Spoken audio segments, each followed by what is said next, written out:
Faz o levantamento terra dessa porra, eu quero ver você com gás de novo. Aquele bitelo lá do início. Aquele bitelo que fazia valer a pena, porque lembrava de onde vinha e sabia de onde estava querendo ir. Então vambora. Agora vocês já sabem dizer que é isso, você tem que lembrar de onde você veio. Que há um ano atrás você estava puxando porra de carrinho de mão com cimento e fazendo lajota aí na casa dos outros.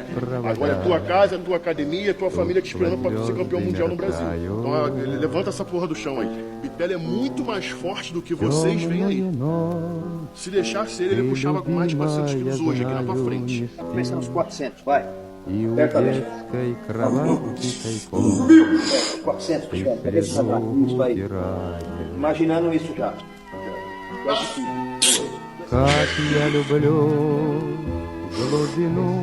Cabeça! Boa!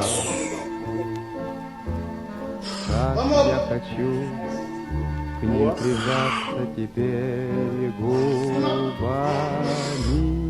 темная ночь. Лови!